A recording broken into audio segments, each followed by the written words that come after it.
आहेत auto rickshaw two व्हीलरवर सुद्धा sticker पाहायला मिळतात। कुर्ला परिसरातील ऑटो रिक्षांवर हे स्टिकर लावण्यात आलेले आहेत। मुंबईतील कुर्ला परिसरात आय लव्ह मोहम्मद असे लिहिलेले पोस्टर्स आणि स्टिकर्स हे पाहायला मिळाले। हे स्टिकर्स कार, ऑटो रिक्षा आणि अगदी दुचाकी वाहनांवरही पाहायला मिळाले। या संपूर्ण घटनेचा व्हिडिओ सोशल मीडियावर व्हायरल झालाय।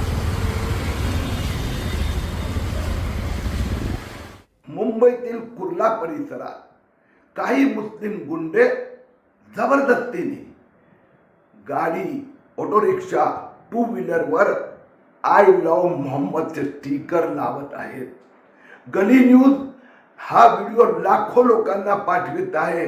त्याचा निषेध करण्यासाठी व या दादागिरी करणाऱ्या लोकांवर कारवाई करावी या मागणीसाठी आज 5 वाजता मी कुर्लाला त्या ठिकाणी जाणार आहे।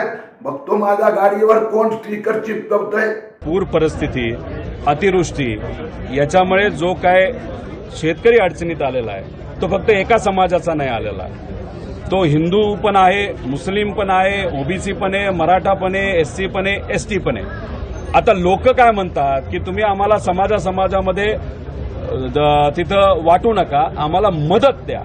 सरकारला मदत शेतकऱ्याला करायची नाही म्हणून मध्येच कुणीतरी एखादी ट्विट करायची आय लव्ह मोहम्मद नाहीतर आय लव्ह महादेव आणि त्या विषयावर राजकारण कुठेतरी करायचं। त्याचं मुख्य कारण एवढंच आहे की सरकारमध्ये काही नेत्यांना दुष्काळ जे अतिवृष्टी झाली त्यामुळे जे शेतकऱ्याचं नुकसान झालंय त्याच्यावरचं लक्ष हे मराठी मीडियाचं, लोकांचं हे विचलित करायचंय।